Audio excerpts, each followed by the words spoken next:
A billionaire CEO fell in love with a poor girl, not from across a ballroom, not at a charity gala, not in a penthouse, in a coffee shop, at a corner table every morning for 11 weeks straight. He watched her patch her own shoes with black thread before her shift. He watched her buy muffins out of her own near-empty pocket for strangers who looked too tired to keep going. He watched her carry a dead mother's promise, a younger brother's future, and a quietly crumbling life, and smile through all of it. He is worth $4.2 billion. He could buy the entire block she works on before lunch. He could send a car, send flowers, send anything. But this man, this powerful, untouchable billion-dollar man, sat in that corner, ordered his black coffee, and said nothing. Because she didn't know he existed, she walked past him every morning like he was furniture, refilled his cup without meeting his eyes. Said of course when he said thank you, the way you say of course to someone you will never remember, and he let her. Because what do you say to someone that pure? How does a man built from boardrooms and billion-dollar deals walk up to a girl who gives away her last dollar and say, I think I love you, without it sounding like a transaction? So he stayed invisible, until the one morning, one moment, one unexpected act that made her stop, turn around, and see him, really see him, for the very first time. And what she discovered when she looked was going to change both of their lives forever, but not in the way either of them expected. Because there were people in this story, dangerous, smiling, beautifully dressed people, who had already decided that a billionaire CEO falling in love with a poor girl from Pilsen was something they could not afford to let happen. So here is the question: can a man worth billions make a woman who owns almost nothing feel like she is worth everything? And when the enemies hiding in his world come for her, will his love be enough to protect her? Or will it be the very thing that destroys her? Stay right here. Because this story starts right now. The city of Chicago does not wake up gently. It slams into existence every morning like a fist hitting a table, horns blaring, construction hammering, the shriek of the L train rounding the corner on Wells Street, pigeons scattering from ledges, steam punching upward from sidewalk grates like the city itself is exhaling after a long and restless night. Chicago is loud and indifferent and relentless, and it has never once in its entire existence paused to ask anyone whether they were ready for it. Maya Collins had stopped expecting it to pause 14 months ago. That was when her mother died.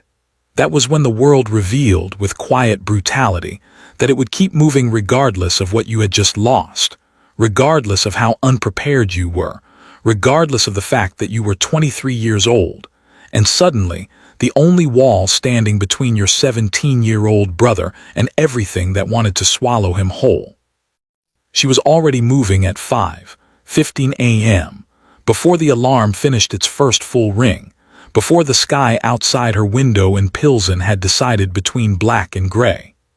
The apartment was a one-bedroom on the third floor of a building that smelled permanently of someone else's cooking and the particular damp of old pipes.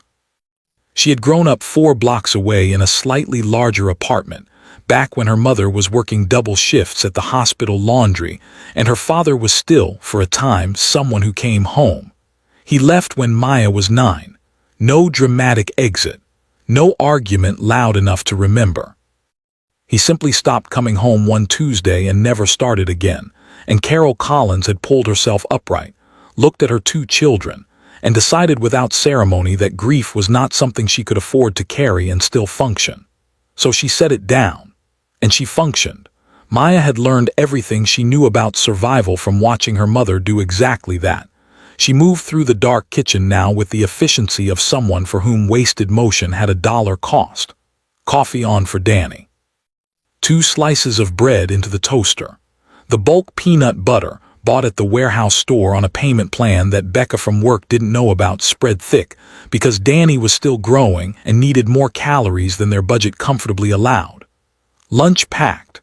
Sandwich apple. 2 of the granola bars he liked that she'd found on clearance and had been rationing since. She did all of this without turning on the overhead light because it flickered on startup and would wake him, and Danny needed every minute of sleep she could protect for him. He was the real thing. She had known it before their mother said it.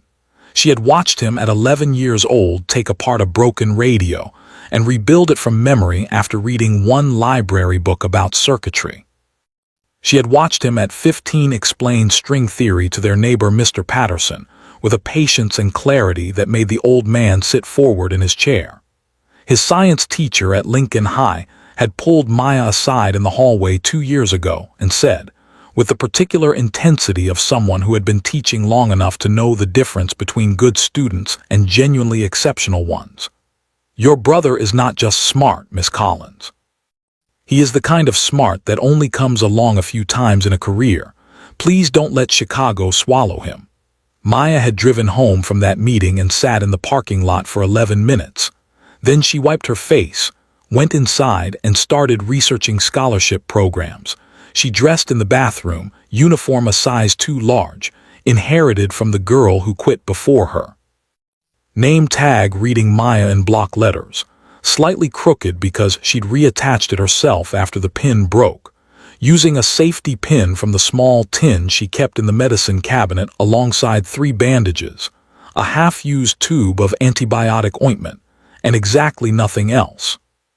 Her coat went on navy wool, second-hand, $11 from the Goodwill on Halsted good quality, the kind of coat that some woman had bought for real money and donated when the season changed and her closet needed space. Maya had pulled it from the rack and checked the lining with the focused practicality of someone who understood that $11 was real money and the coat needed to last. It had lasted 2 winters. She intended to get a third from it. Her sneakers went on last. The left one had a neat seam of black thread at the toe where the sole had begun to separate 2 weeks ago. She had sat at the kitchen table on a Wednesday night with a needle and upholstery thread and sewn it back with the same calm focus she brought to everything. She had not complained about it to a single person. There was no person to complain to who could change it, and Maya Collins had learned early that complaints without solutions were simply noise. She looked at herself in the mirror. Presentable. She left. Grounds and Glory on 5th Avenue had 8 tables, a counter worn soft from years of use, a chalkboard menu that their manager Greg rotated weekly with the same 5 specials in different orders, and coffee that was, by any honest measure, solidly average. It was not trying to be anything it wasn't, which Maya had always respected about it. She'd applied for the job the same week she withdrew from UIC, standing at the counter in her good coat with a resume that listed 2 years of barista experience from college and a GPA she no longer had use for. Greg had looked at her resume for 30 seconds, looked at her face for 5, and said, "You can start Monday." Later he told Becca that he'd hired her because of the way she'd straightened the sugar caddy on the counter while waiting, not fidgeting, not performing, just quietly fixing something that was slightly wrong because it was slightly wrong and she was standing next to it. That was Maya. She fixed things. Quietly. Without announcement. She arrived 12 minutes early every shift because 12 minutes of preparation was the difference between a smooth morning and one that never recovered. She tied her apron, started the first brew, wiped the counter, and arranged the pastry display while the city outside finished waking up. Old Mr. Patterson came first, always first, small and deliberate, a widower of 6 years who came every morning because his daughter had told him he needed to get out of the apartment and this coffee shop was the compromise his pride could accept. He sat at table 4, always table 4, the one that caught the morning light at the angle he liked. Before he'd finished unwinding his scarf, Maya set a black coffee with 1 sugar in front of him. "You remembered," he said, the way he said it every morning because the pleasure of being remembered doesn't diminish with repetition. "Every day, Mr. Patterson," she said, and moved on. Because she had learned that real kindness doesn't linger over itself. At 7:30, the young mother arrived, Alicia, toddler on her hip, the hollow-eyed exhaustion of someone running on 4 hours of sleep in pure love. She ordered the cheapest item on the menu. Maya set a blueberry muffin beside it. "I didn't order. Extra from the morning batch. Goes in the trash otherwise. It wasn't extra." Maya had paid for it herself. Greg knew. They had an understanding. Alicia looked at the muffin. Then at Maya. Something in her tired face opened quietly like a door that had been stuck finally giving way.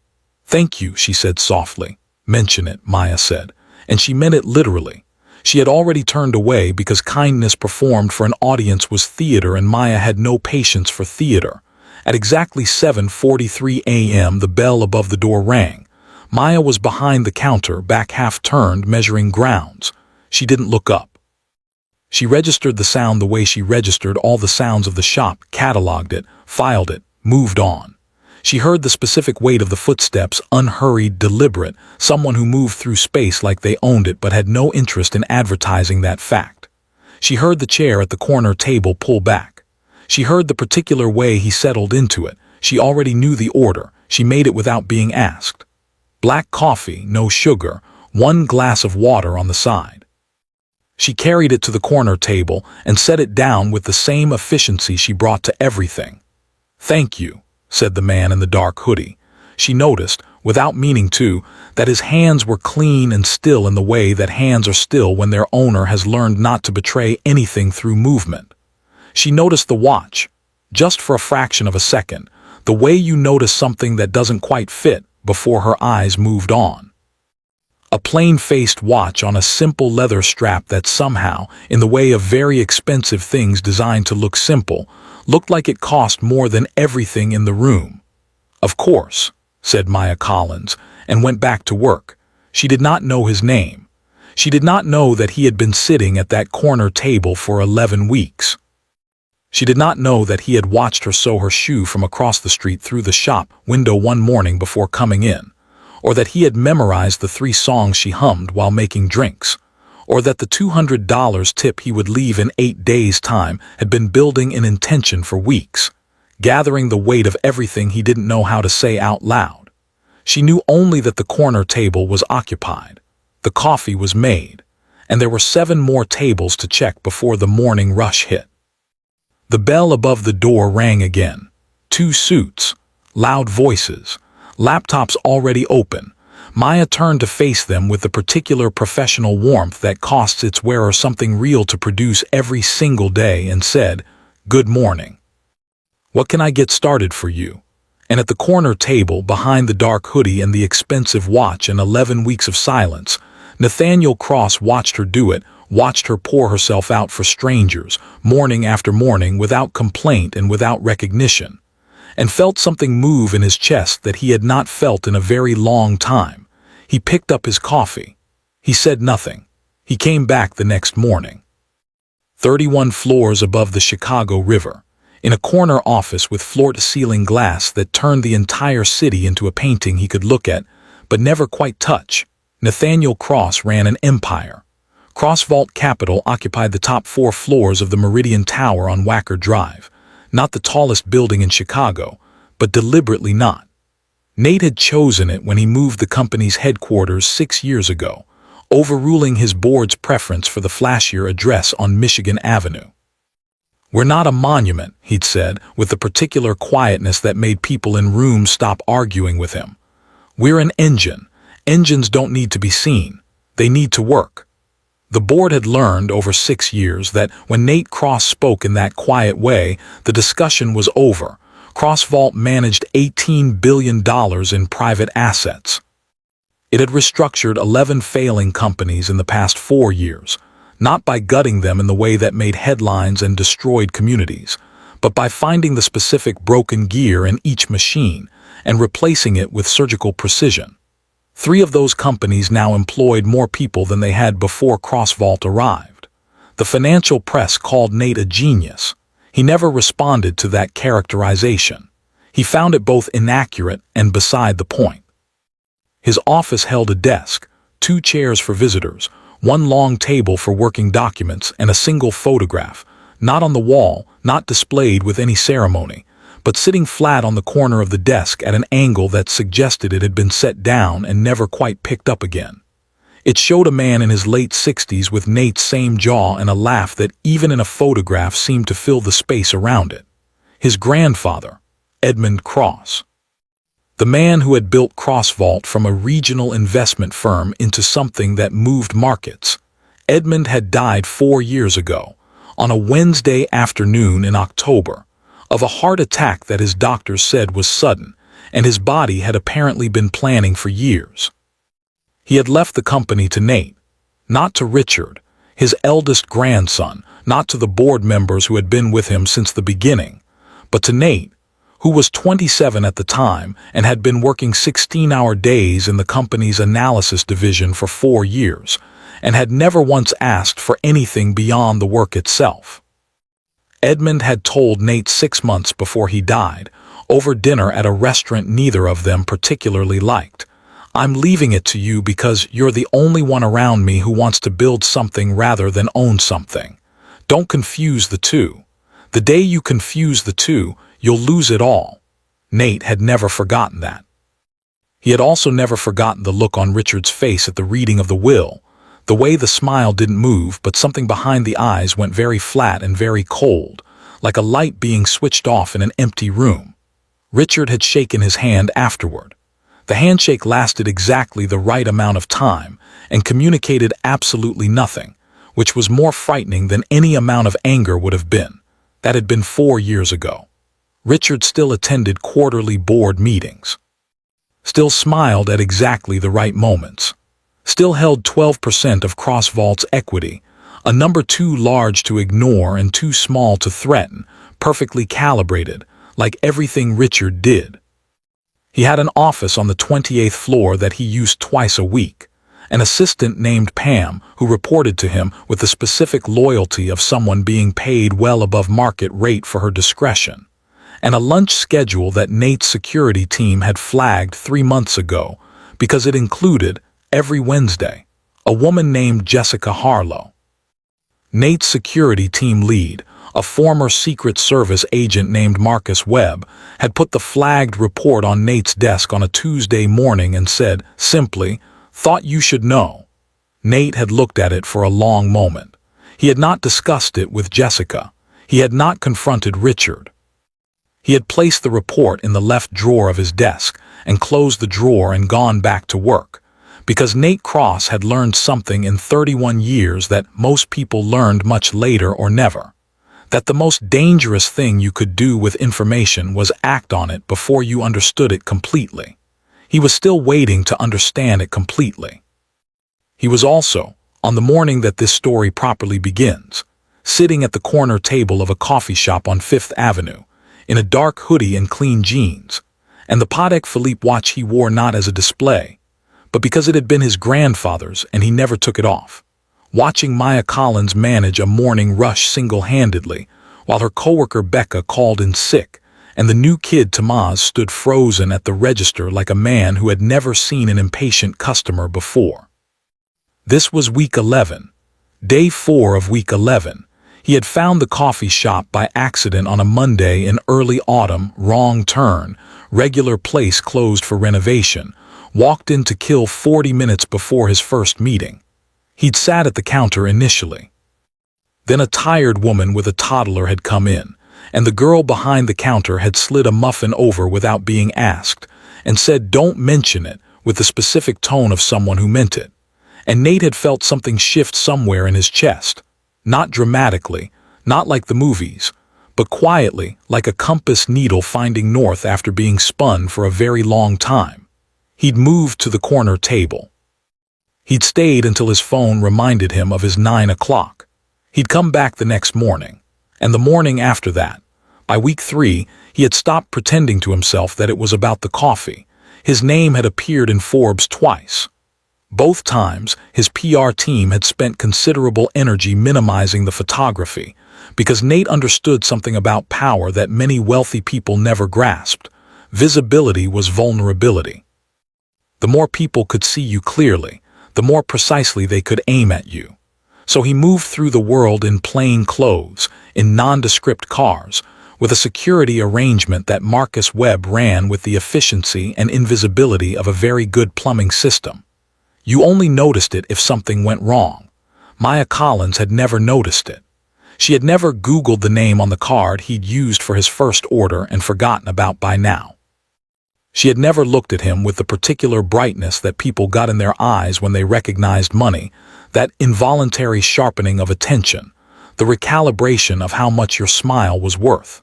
She looked at him exactly the way she looked at Mr. Patterson and Alicia and the two suits by the window, as a person who was present, who had needs she could meet, and who deserved to be treated decently.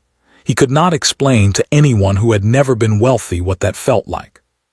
To simply be a person in a room, to not be a number with a face attached. He watched her now, moving through the crowded shop with the calm competence of someone who had long ago made peace with difficulty, and felt the now familiar tightness in his chest that he had no clean language for. It wasn't simple attraction, though she was genuinely lovely in the specific way of people who are too occupied with real things to think about how they look. It was something older and more serious than attraction. It was recognition. He had been surrounded for most of his adult life by people who wanted proximity to power. His board, his lawyers, his social circle, all of them brilliant, many of them genuinely useful, none of them present with him in the way that Maya Collins was present with a tired mother on a Tuesday morning. He had dated beautiful women who understood the world he moved in and could navigate it perfectly. He had been engaged once, briefly, at 26, to a woman named Diane Porter who was sharp and funny, and from the kind of Chicago family that the Cross family had always been adjacent to. And it had ended in a way that he had not fully healed from, though he had learned to carry the wound so efficiently that most people didn't know it was there. Diane had left him for a reason she'd given him in a calm, clear voice over dinner at a restaurant he'd chosen too carefully, wearing a dress he'd noticed too obviously, trying too hard in the specific way of someone who had already half sensed the ending and was fighting it. She'd said, "You protect everyone from everything, Nate, including me, and I can't spend my life being protected from you." He had sat with that for 4 years. He still wasn't sure whether she was right. Jessica Harlow had come into his life 18 months after Diane left it. She was polished and emotionally contained, and she never pushed past the walls he kept, partly because she respected them and partly, he now understood, because she had walls of her own that she was protecting with equal discipline. Their arrangement was comfortable in the way of things that cost you nothing and give you nothing back. He had kept it because ending it required energy he had not had, and because his board chairman, a man named Gerald Flynn, who was 72, and believed firmly that CEOs should project domestic stability, had made comments at 3 consecutive quarterly reviews that were never quite direct enough to address head-on. He thought about Jessica now, watching Maya refill Mr. Patterson's cup without being asked, and felt the comparison land with an uncomfortable clarity. Then the man at table 3 snapped his fingers. Nate had been watching him since he sat down, suit, the particular impatience of someone who equated money with the right to make other people feel small. A laptop open to a spreadsheet he kept glancing at with the theatrical urgency of a man who wanted to be seen being busy. He had been waiting 12 minutes. The shop was short-staffed, clearly overwhelmed, and every person in it could see this. Every person except him. A snap. Loud. Pointed at Maya as she passed. "I've been waiting 12 minutes. Is this how you run things here?" The coffee shop went slightly quiet. Nate set down his cup. Maya stopped. She turned, and she said with a steadiness that had nothing defensive or crumbling or falsely apologetic in it, "Sir, I apologize for the wait. We're short-staffed this morning. I'll have your order in 4 minutes, I promise." Man opened his mouth. The particular intake of breath of someone who had decided that 4 minutes wasn't the point, that the point was making someone smaller than him feel it. She said 4 minutes. Voice was quiet, not loud, not aggressive, just final in the way that certain silences are final, in the way that a door closing firmly is different from a door slamming. Everyone turned to look at the corner table. At the man in the dark hoodie with the plain-faced watch and the black coffee and the particular stillness of someone who was accustomed to rooms adjusting to him rather than the other way around. The man at table 3 looked at him. Something in what he saw made him close his mouth. "I'd take that deal," Nate said, and went back to his coffee. The shop exhaled. Maya stood very still for one moment. Then she turned to face the corner table, really turned, really looked, for what was, though she didn't know it, the first time in 11 weeks that she had actually seen him rather than simply registered his presence. He was looking at his cup. "Thank you," she said. He looked up. I didn't do anything, she almost smiled. It was not quite a smile, it was the architecture of one, the suggestion of what a smile would look like if she let it finish. She went back to work. And Nate Cross watched her go with the specific feeling of a man who has just done something small and irrevocable, who has moved, after 11 weeks of stillness, and cannot put himself back exactly where he was. At the 28th floor of the Meridian Tower, at that precise moment, Richard Cross was ending a lunch meeting in a private dining room at Sable, the restaurant on North State Street, where the booths were deep and the staff knew better than to linger. Across from him, Jessica Harlow touched the rim of her wine glass with one manicured finger and said quietly, "He's been going somewhere every morning. Marcus won't tell me where." Richard smiled the smile that never reached his eyes. "Marcus doesn't need to tell you," he said. "I already know." Jessica looked at him. "Then what are we waiting for?" Richard refilled her glass. "The right moment," he said. "Patience, Jess. The most expensive things always take the longest to break." He lifted his glass. She lifted hers. And 11 blocks south, in a corner coffee shop on 5th Avenue, the man they were discussing sat with his average coffee and his 11 weeks of silence, and something new and fragile and unnamed. Something that Richard Cross, if he had known about it, would have recognized immediately as the most effective weapon anyone had ever accidentally handed him. The call came on a Thursday morning, 3 days after Nate had spoken across the coffee shop, and it came at the worst possible time, 10:07 a.m. mid-rush, when Maya had 4 orders on the counter and Tamaz had just knocked a full pitcher of cold brew onto the floor and was staring at it like it had personally betrayed him. Her phone buzzed in her apron pocket. She ignored it. It buzzed again. She checked the screen, Lincoln High, Danny's school, and felt the specific cold drop in her stomach that every parent figure feels when a school calls during school hours, because schools only call during school hours when something has gone wrong or something unexpected has happened. And in Maya's experience, unexpected things and good things were rarely the same thing. "Tamaz, clean that up and take table 6, she said, her voice completely even. She slipped through the back door into the hallway where the staff lockers were and answered on the 4th ring. "Miss Collins, this is Patricia Owens, Danny's guidance counselor. He all right?" "Oh, yes, he's perfectly fine. I'm sorry to alarm you." A brief pause, the kind that precedes something large. "Miss Collins, I'm calling because we've just received formal confirmation from MIT. Danny has been accepted to the Advanced STEM Research Program. Full academic scholarship, tuition, fees, program costs all covered." Maya put one hand flat against the wall. "The program runs 8 weeks this summer, residential on campus in Cambridge. It's one of 40 spots nationally.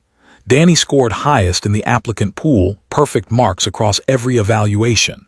She closed her eyes for 2 seconds. "There is one outstanding item," Patricia Owens continued, and her voice carried the particular careful gentleness of someone delivering a complication alongside good news. "The housing and materials deposit is not covered by the scholarship. $3,200 due in 10 days. Math happened in Maya's head before she consciously ran it. Savings account, $1,100. $3 upcoming paychecks if she spent nothing on anything except absolute necessities. $1,340. Total, $2,440. Gap, $760 she did not have with no clear source and 10 days to find it. "Miss Collins, I'm here," she said. "Thank you, Ms. Owens. Tell him I'm proud of him." She hung up. She stood in the hallway for 14 seconds. She counted them without meaning to, her mind doing the thing it did when overwhelmed, anchoring itself in something measurable. 14 seconds of standing still with the phone in her hand, and the noise of the coffee shop bleeding through the door and the specific weight of everything she was carrying pressing down in a way it usually didn't because she usually didn't let it. Then she went to the sink. She ran cold water over her wrists, an old trick her mother had taught her for when the heat got too much, for coffee burns and anxiety both, and she dried her hands, and she walked back out through the door with a face that showed nothing. She had been doing this for 14 months. The grief for her mother she had set down in a box and pushed to the back of a shelf she didn't visit often, not because she didn't love her mother. She had loved her mother with the specific, uncomplicated ferocity of someone who understood what it cost a woman to hold a family together alone, but because grief, in Maya's current life, was something she could not afford to carry and still function. She had learned that from Carol Collins herself, who had learned it the hard way, who had set down her own grief on a Tuesday when her husband didn't come home and picked up her children instead. The inheritance ran deep. She had been 9 years old when her father left, old enough to understand that he was gone, young enough to still, for several years afterward, check the window when she heard a car slow down on their street. He had not been a bad man, exactly, not the dramatic villain of certain stories. He had been a man who found that the weight of his own life was more than he wanted to carry, and he had set it down and walked away, and the weight had simply redistributed itself onto Carol, and then eventually onto Maya, and then eventually onto Danny without him ever knowing that it was there. Danny did not remember their father clearly.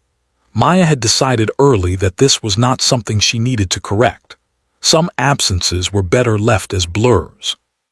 Their mother had worked at the hospital laundry for 11 years and later as a home health aide, 2 jobs, sometimes simultaneously, always on her feet, always tired in the way of people who are tired all the way through and have agreed to live with it.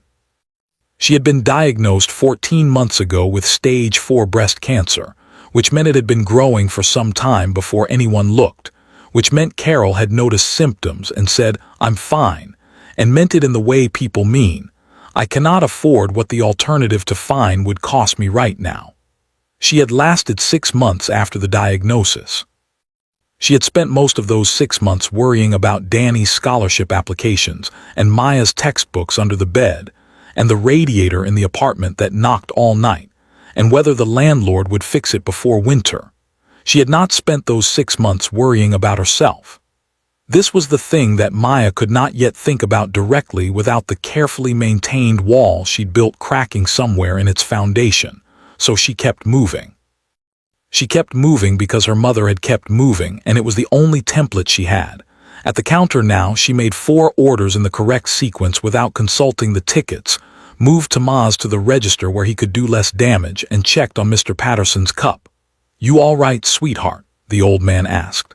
He had been watching her since she came back from the hallway. "Fine, Mr. Patterson," she said. "You need a warm-up." He pushed his cup forward. He did not believe her. But he also understood, having lived long enough, that some people's fine was actually a very sophisticated architecture of coping that they had the right to maintain, and the kindest thing you could do was not dismantle it in public. At the corner table, Nate Cross had seen her come back from the hallway. He had not been intending to watch. He had a financial model open on his phone that Marcus needed reviewed before 2 o'clock, and he had been focused on it with the concentration he brought to all work, absolute, unsentimental, efficient. But something in the quality of her movement when she returned through the back door had pulled his attention without permission. He had seen bad news received. He had sat across from executives learning that deals had collapsed, that partners had betrayed them, that markets had moved against them overnight.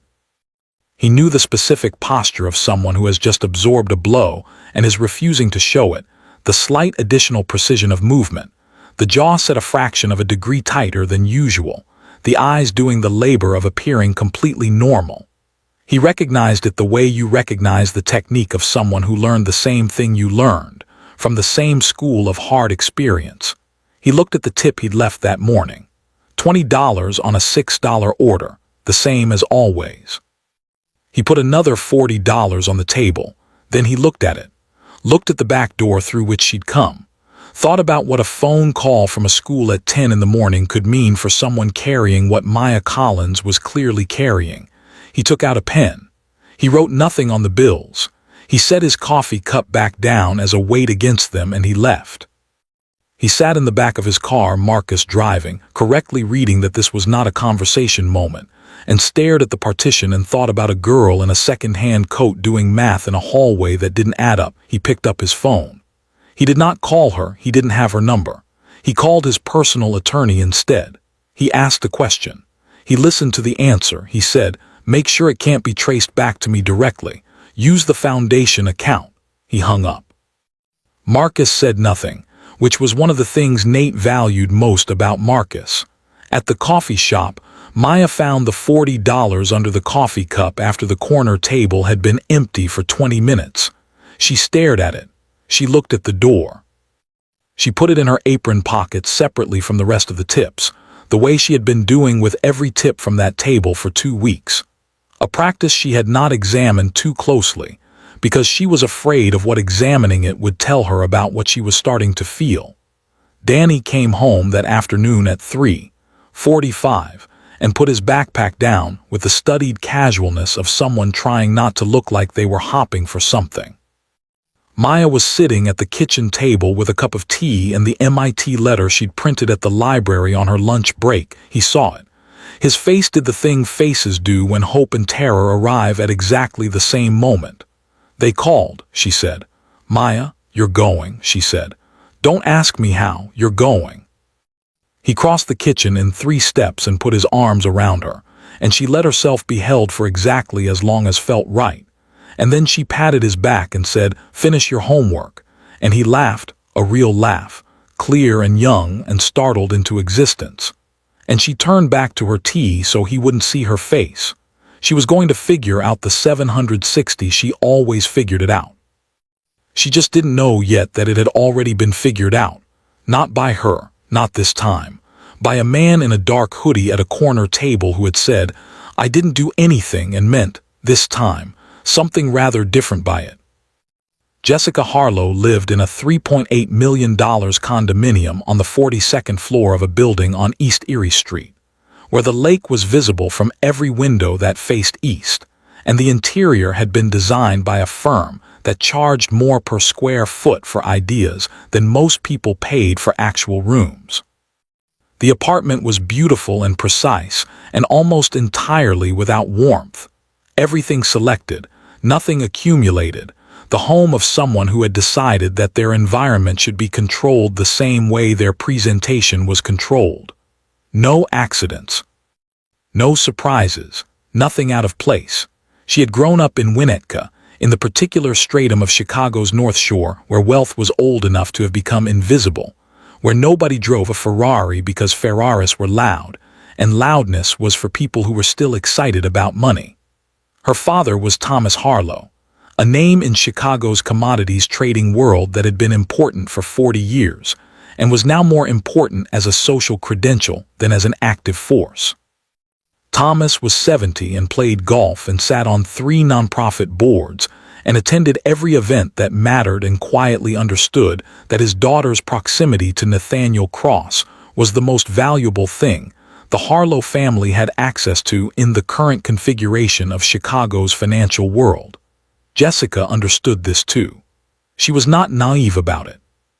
She was, in fact, almost aggressively clear-eyed about the transactional nature of the world she'd been born into, which was, paradoxically, the thing about her that was closest to genuine. She had never pretended to Nate that she was in love with him. He had never pretended to her. They were useful to each other in specific, limited ways, and they were both intelligent enough to understand the limits. She had thought, at various points, that she might eventually develop something warmer for him. He was interesting, under everything, in the way that very controlled people sometimes are, because you can sense the thing they are controlling and wonder what it would look like if they stopped. But she had been waiting for warmth for 18 months and it hadn't arrived, and then Richard Cross had called her. Not for the first time. They had always existed in adjacent social circles, and invited her to lunch on a Wednesday, and over the second course had told her, with his particular pleasant directness, that he was going to remove Nate from CrossVault Capital's leadership, and that the process would go considerably more smoothly if Jessica were willing to be useful. And that his definition of useful was something they could discuss, and that his budget for gratitude was not inconsiderable. She had said she needed to think about it. She had thought about it for 4 days. She had thought about her father's declining relevance in rooms that Nate still moved through with ease. She had thought about the 4% equity stake Richard had mentioned, offhandedly, The way people mention things they've thought about very carefully, which at CrossVault's current valuation represented something in the region of $700 million. She had thought about the way Nate never quite looked at her the way she suspected he was capable of looking at someone, if he ever found the specific someone that unlocked that capacity. She had called Richard back on a Thursday morning. "Min," she said. "But I want everything in writing, through attorneys, before I do anything." "Of course," Richard said. "I'm not an amateur, Jessica." That had been 6 weeks ago. Since then she had been careful in the way that experienced people are careful, which meant she had not changed her behavior toward Nate in any detectable way, had not asked Marcus questions she wasn't supposed to ask, had not accessed anything she didn't have legitimate access to. She had simply been present and attentive and waited for Richard to tell her what he needed. What Richard needed, it had emerged over their Wednesday lunches, was a specific kind of damage, not legal damage, not financial damage, but the kind that was slower and harder to recover from, reputational damage. The kind that came from a story. And the story Richard wanted to tell was one in which Nate Cross, the steady, disciplined, Edmund's chosen successor, had become erratic, distracted, compromised, making unusual financial decisions, losing the focused judgment that had made him untouchable.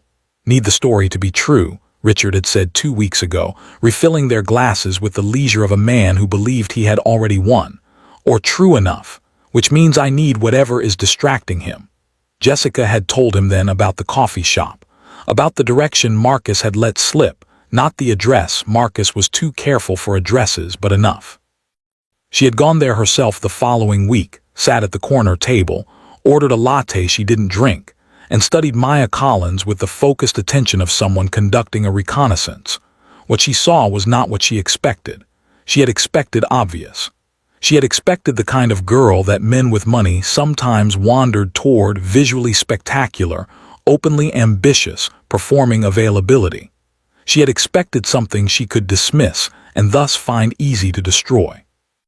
Instead, she found a girl in an oversized uniform who moved through a room like she owned the air in it without trying to own anything, who didn't look at Jessica with the particular hunger of someone who recognized money and wanted access to it, who slid her a latte she hadn't made perfectly and didn't apologize unnecessarily, just said, "Let me know if you need anything," and moved on, as though Jessica's opinion of the latte was her own business and not worth performing for. She had left a $1 tip. It was the most honest thing she'd done in weeks, not cruelty exactly, but a test. She wanted to see what Maya Collins would do when treated without consideration. Maya had looked at the dollar. She had said nothing. She had moved on. Jessica had sat in her car afterward for a few minutes longer than she needed to. Then she had called Richard. "It's a girl from the coffee shop," she said. "A nobody. Poor. Pretty, actually, not in the obvious way. He doesn't notice him." "Perfect," Richard said. "She's also," Jessica paused. "She's not going to be easy to use. She's not the kind of person who has obvious pressure points." "Everyone has pressure points," Richard said. "Find her brother." Jessica had gone still. "How do you know about the brother?" "I know about everything," Richard said. And he sounded for a moment so completely certain of this that Jessica felt a cold current move through her that she did not want to name. "That's why I'm going to win." He had ended the call. Jessica had sat in her car and looked at the building that housed grounds and glory and thought, with the specific discomfort of someone whose conscience is not entirely decommissioned, only significantly suppressed, about a girl who gave away muffins she paid for herself and had said, "Don't mention it," like she meant it. She had pushed the thought away. She was good at pushing thoughts away. She had been trained by the same school that trained Nate, after all, the school of people who found feelings inconvenient and learned to file them somewhere out of reach. The difference was what they filed away and why. That same evening, Richard Cross had dinner alone in his apartment on Lake Shore Drive, 12 rooms, $6.1 million, a view that his grandfather had actually admired once, which was why Richard had bought it, because owning things Edmund had admired was the closest he'd found to feeling like he'd won something. He poured a glass of whiskey, a 22-year-old Scotch that cost $400 a bottle, and stood at the window and looked at the city that he felt, in his most private and unguarded moments, should have been his. He had been 12 years old when he understood that Edmund Cross preferred Nate. Not because anyone said it, they were careful not to say it, but because of the way Edmund's face changed when Nate came into a room versus when Richard did. The attention that fell on Nate, not performance attention, not the attention adults gave children to be kind, but the real kind, the kind that leans forward. Richard had watched that attention for 20 years like a man watching someone else receive an inheritance that should have been divided. He had smiled through all of it. He had learned early that smiling was armor and also camouflage, and he had worn his smile the way soldiers wear gear, always, without question, without examining the weight of it. He raised his glass to the window, to the city, to the plan that was already moving. He had located Diane Porter 6 weeks ago. She was living in Seattle now, working at an architecture firm. She had not been difficult to find. People who are trying to leave things behind rarely try hard enough, in Richard's experience. He had flown there himself, unannounced, on a Thursday, and taken her to dinner at a restaurant she couldn't afford to say no to, and had spoken for 2 hours in the reasonable, measured voice he used when he wanted people to feel that he was on their side. She had listened. She had told him she wasn't interested in hurting Nate. He had said that wasn't what he was asking. He was simply asking her to be honest publicly about what had happened between them, about why she'd left, about the walls, about the specific emotional unavailability that had made it impossible. He had framed it as closure. He had framed it as truth. She had asked for time. He had given her his card. He had paid for dinner. He had not told her about Jessica. He had not told her about the 12% stake or the board strategy or the specific sequence of events he'd planned for the next 90 days. He had given her only what she needed to move in the direction he needed her to move, which was, as he had observed many times, how you moved almost anyone. He finished his scotch. He went to bed. He slept easily, the way people sleep when they have convinced themselves that what they are doing is not cruelty but correction. When they have told the story of their own life so many times in a particular way that the version where they are justified has become, for all practical purposes, true. In Pilsen, Maya Collins lay on her pull-out sofa with the bar pressing into her lower back and looked at the ceiling in the dark and ran the numbers again. They still didn't add up. She closed her eyes. She thought, without meaning to, about a quiet voice saying, she said 4 minutes across a coffee shop. She opened her eyes. She thought about it for a moment longer than she meant to. Then she made herself stop, because thinking about things she didn't understand was a luxury, same as grief, and she had $760 to find in 10 days. She went asleep. On Friday evening, Maya did what she did every Friday evening. She walked to the public library on Blue Island Avenue, 22 minutes on foot, because the transit card was for practical trips, and she had decided long ago that this trip was not practical in any way that could be defended rationally, which meant she should spend as little on it as possible. And she pushed through the heavy door into the particular hush of the place. The smell of it hit her first, old paper and floor wax, and the specific cool air of a building that had been taking care of books for a long time and knew how to do it. She went to the third row. She sat in the chair second from the left, which had a slight wobble she'd learned to compensate for by distributing her weight slightly to the right. She found the architecture section and pulled 3 magazines, Architectural Record, Metropolis, and a smaller journal called Shelter that focused specifically on affordable housing design, and that she had discovered 2 months ago and had been reading with the focus of someone studying for an exam they've already decided they'll never take. She read for exactly 1 hour. She always read for exactly 1 hour, because the library closed at 8 and she arrived at 7, and the walk home was 22 minutes, and she needed to be back before Danny finished his study session at 9 so she could check his work. The hour was engineered, not chosen. But within the hour, something in her that was usually occupied with managing, calculating, compensating, and holding things together went quiet. This was the only place it went quiet. She had wanted to be an architect since she was 11 years old, and her class had gone on a field trip to the Chicago Architecture Center downtown, and a guide had shown them a model of the city with all its buildings laid out. And something in Maya had understood, not intellectually, but in the specific wordless way that children understand things that will define them, that buildings were not just structures. They were decisions about how people should live. They were arguments made in concrete and glass and wood about what mattered, about how much light a person deserved, about whether a hallway should make you feel small or held. She had told her mother that night that she was going to design houses, not skyscrapers, houses. The kind that made people feel like the world was a safe place. Her mother had looked at her with the careful face of a woman doing the math between her daughter's dream and the world's reluctance to fund it. And then Carol Collins had said, "Then you're going to need to be better than everyone else, not just good, better." Maya had taken that seriously.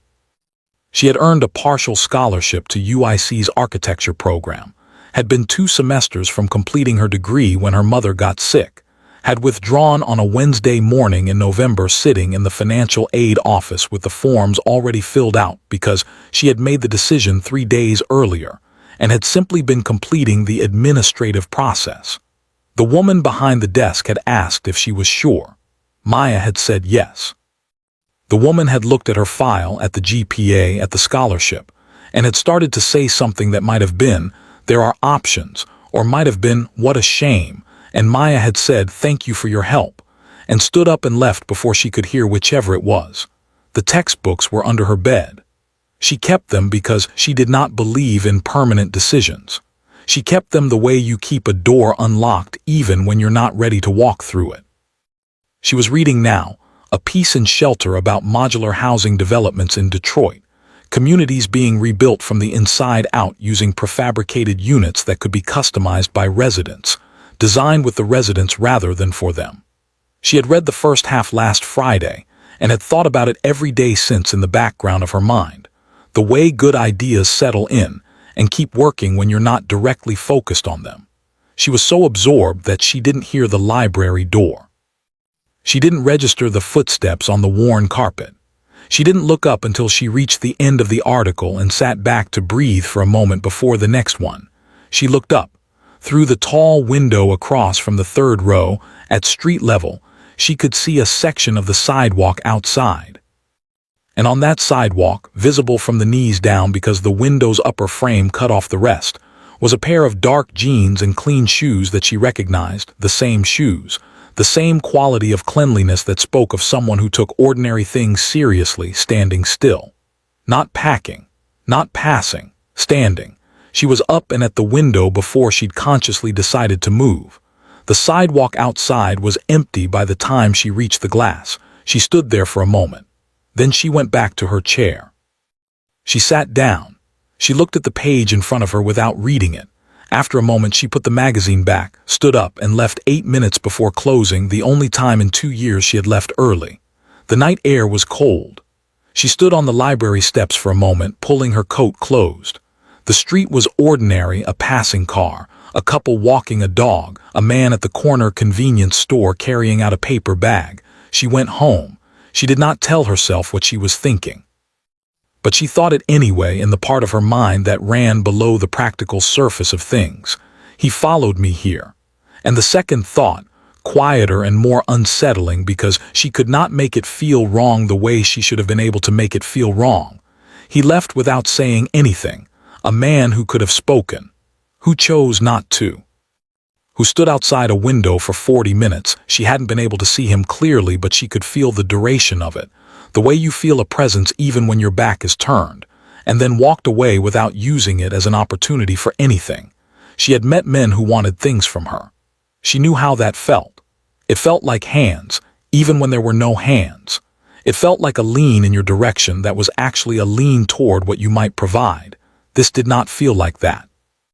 This felt like something she didn't have a clean category for, which was, for Maya Collins, the most unsettling thing anything could feel like. She walked the 22 minutes home in the cold, thinking about it the whole way, And by the time she got back, she had made the decision, sensible, grounded, the decision of a practical person, that she was going to stop thinking about the corner table. She had $760 to find. She had a brother to protect. She had a coat that needed to last a third winter. She did not have time for things she didn't have categories for. Monday morning. 7:43 a.m. He came in. Dark hoodie, plain watch, corner table. She made his coffee before he sat down. She brought it over. "Thank you," he said. She set it down. She started to turn. "Nate," he said quietly. She stopped. "My name, it's Nate." She stood very still for a moment. In 11 weeks he had never offered his name. In 11 weeks they had exchanged less than 30 words total. She had never asked. He had never offered. They had existed in the careful, sufficient language of regular customer and good barista, a language that worked because neither of them pushed past its limits. She turned back. "Maya," she said. "I know," he said. Then, "Name tag," and she laughed. It came out before she could organize it into something smaller, a real laugh, brief and startled and completely unperformed, the laugh of someone who is genuinely surprised. She pressed her lips together and got it back under control, but the damage was done. He had seen it, and the expression on his face when he saw it was something she was going to carry around with her for the rest of the day without meaning to. "Name tag," she repeated. "Had 11 weeks to read it," he said. The words landed between them with a weight that neither of them addressed directly. 11 weeks. He had said it plainly, without embarrassment, without pretending it was anything other than what it was. An admission. A small, deliberate cracking of a door that had been closed for a long time. She looked at him for a long moment, the real look she'd given him the day he spoke across the restaurant, the one that saw rather than just registered, and said, "Why today?" He thought about it. She appreciated that he didn't answer immediately, that he gave the question the weight it deserved instead of filling the space with something easy. "Because I was standing outside the library on Friday," he said, "and I almost said it then. And then I didn't. And I thought if I don't say it Monday, I'm going to be the man who sits in the corner for 22 weeks and never says his own name.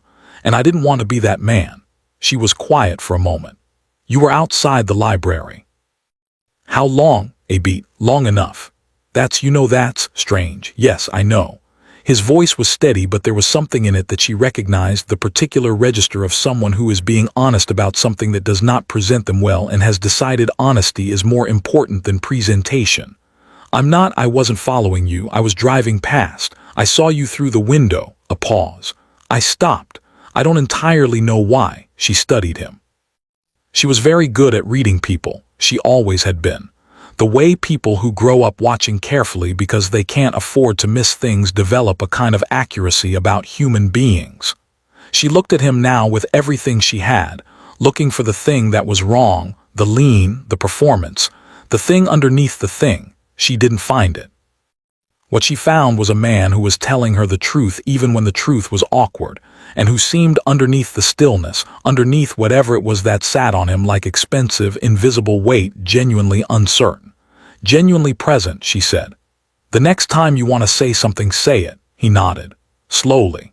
Like a person receiving an instruction they intend to keep. She went back to work. He picked up his coffee. He looked at the table.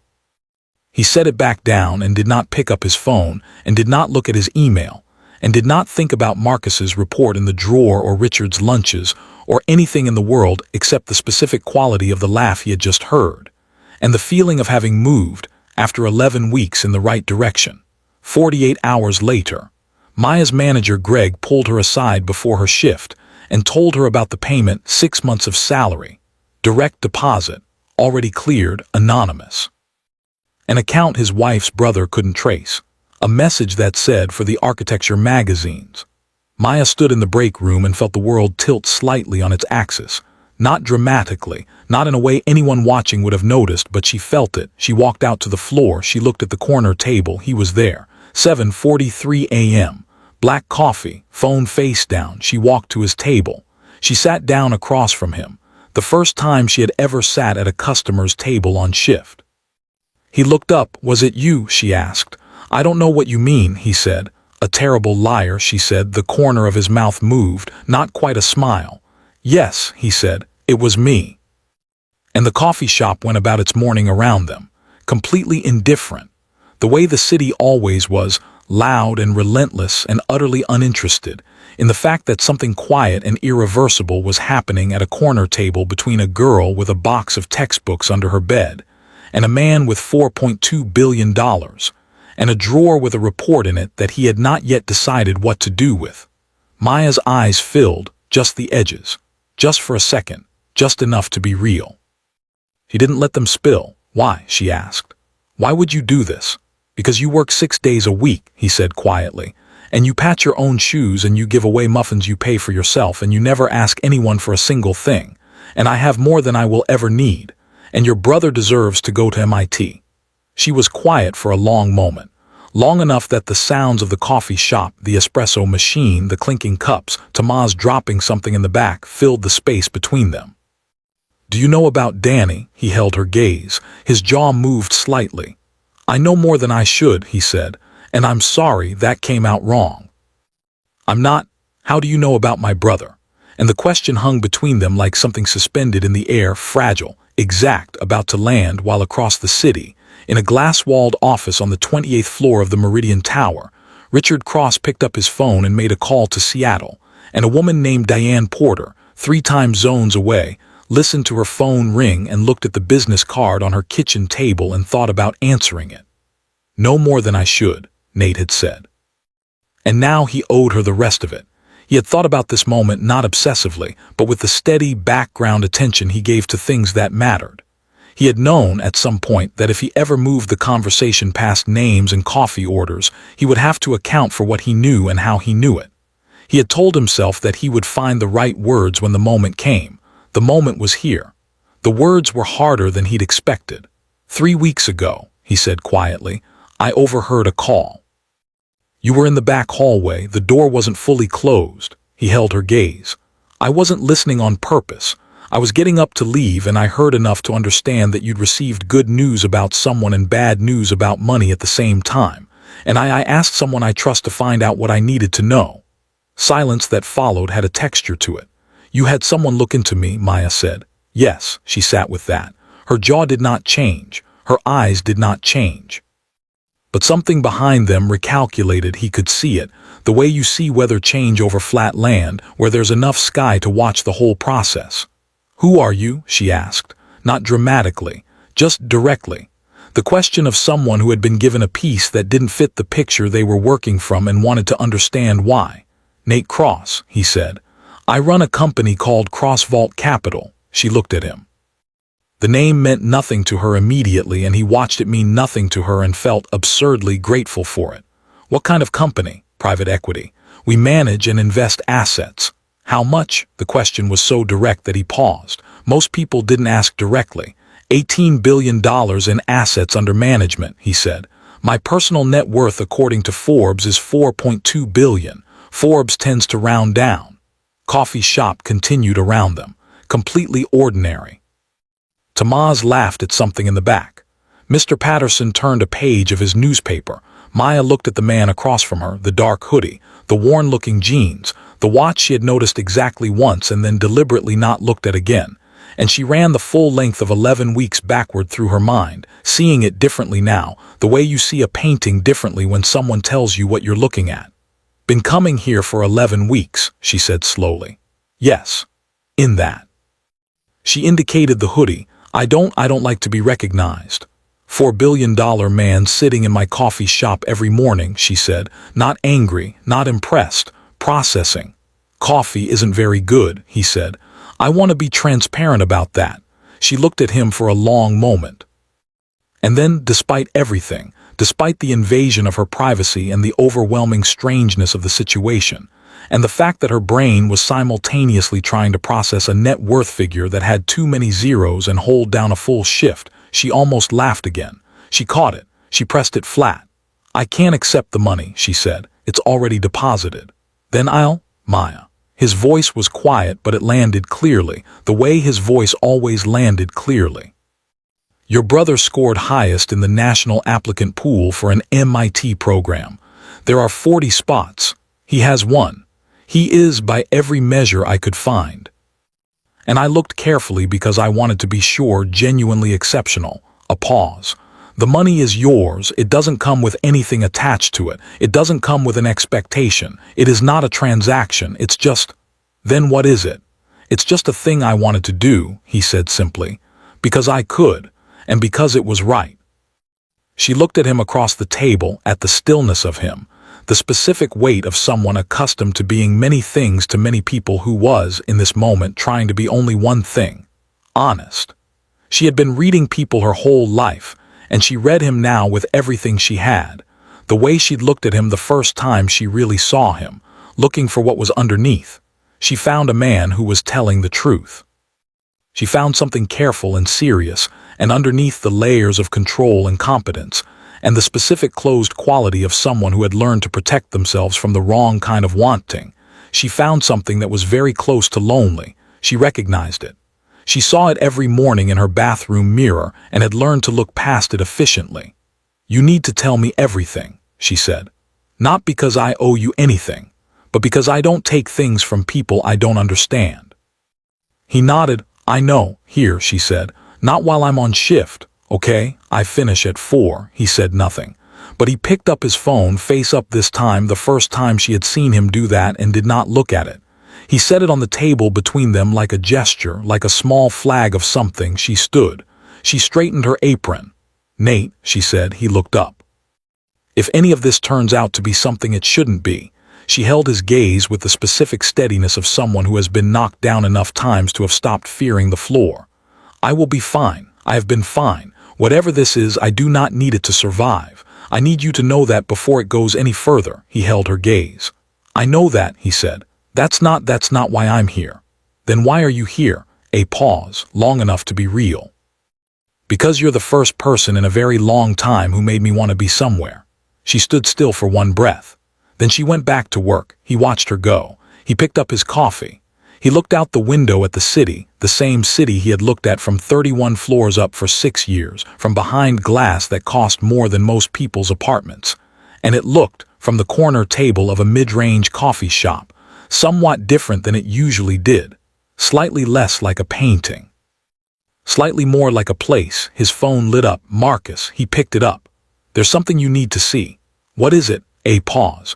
"Richard had a meeting this morning, not the office, private. The attendee flew in from Seattle last night." Name arrived in Nate's mind before Marcus said it, the way you hear a note before it sounds sometimes when you already know the song. "Diane Porter," Marcus said. Nate was quiet for 4 seconds. "This morning, Sable, 2 hours." "What did they discuss?" "We don't have audio, but she left the meeting with a folder, physical documents. She didn't look happy, but she kept the folder." Nate looked at the window, at the ordinary street outside, at the city that did not stop for anything. "Increase the coverage on Richard," he said. "Full spectrum. I want to know every meeting, every call, every lunch." "Miss Collins?" The question landed carefully. Marcus was careful with everything, but he was particularly careful with this. Nate could hear it. The awareness that what was happening at the corner table was connected somehow to what was happening in Richard's calendar, and that the connection was something that needed to be protected before it became something that needed to be defended. "Discreet coverage," Nate said. "She doesn't know. She won't know, but I want to know if anyone approaches her." "Understood." He hung up. He looked at the counter, where Maya was taking an order from 2 college students with the particular patience of someone who has been asked to repeat the daily specials, and is doing so without condescension. She wrote the order cleanly, smiled appropriately, moved to the next thing. He thought about Richard and Diane in a private room at Sable with a folder of documents. He thought about Jessica's Wednesday lunches. He thought about the report in his drawer and all the things he had been waiting to understand before he acted on them. He thought about a girl who had told him, with complete seriousness and no drama whatsoever, "I have been fine. Whatever this is, I do not need it to survive." And for the first time in a long time, for the first time since Edmund had died and left him a company and a warning, and a grandfather-shaped absence that nothing had filled, Nate Cross felt not the slow, grinding anxiety of a man maintaining many things under pressure, but the sharp, clarifying anger of a man who has identified exactly what he is willing to fight for. He left at 8:30. He left a tip that was not about the coffee. At 4 o'clock, he was parked half a block from grounds and glory in the dark Mercedes that Marcus drove without being asked. He did not go in. He waited. At 4:08, Maya came through the side door in her coat, bag over her shoulder, checking her phone, probably Danny, probably logistics, probably the endless practical management of a life running on precision margins. She stopped on the sidewalk. She looked down the block. She found his car without difficulty, as though she had known roughly where it would be, as though the compass that ran in her, the same one that noticed everything, had already taken a bearing. She walked toward it. Marcus got out, opened the rear door.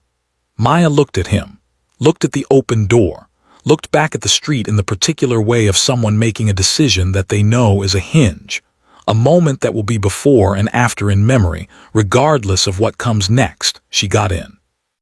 Nate was sitting in the far seat. He did not reach across the space. He sat the way he sat at the corner table, still present, taking up exactly his own space and not an inch more. "Hello," he said. "Hello," she said. Marcus closed the door. The city moved past the windows. "I want to know everything," she said. "From the beginning." "From the beginning," he agreed.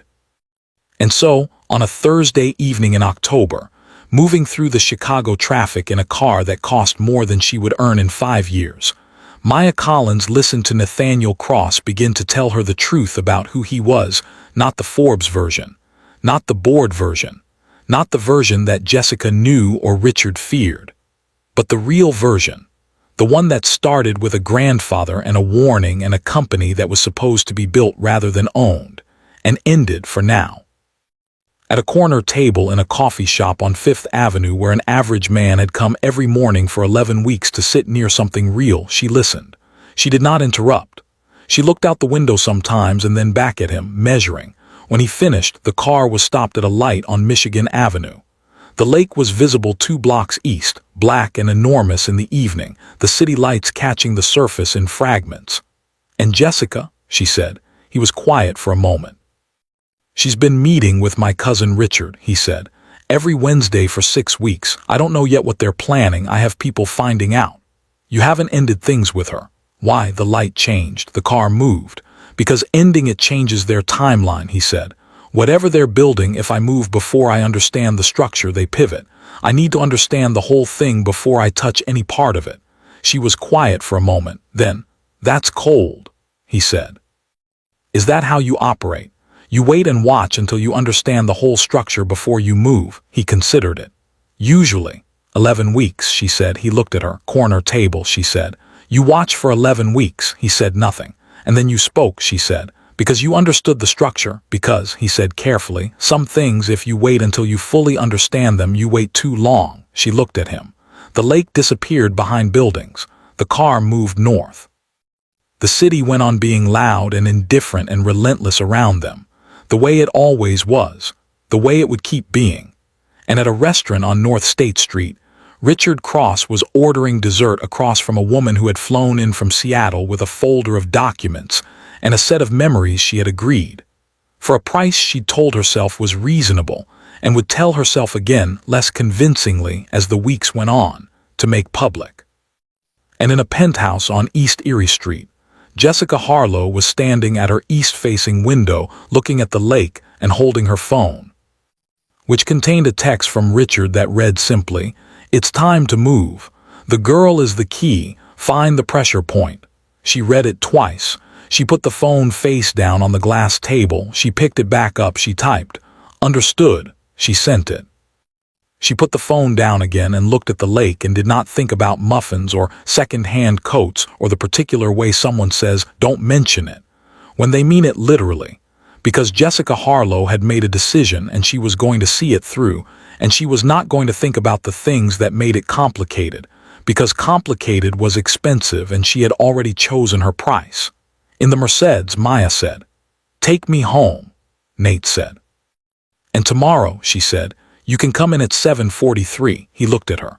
"I'll have your coffee ready," she said, not warmly, not coldly, simply, the way she said everything that mattered. "We can talk more slowly. I don't move fast on things I don't understand yet." "Neither do I," he said. "Good," she said. "Then we have that in common." Car pulled onto her street in Pilsen.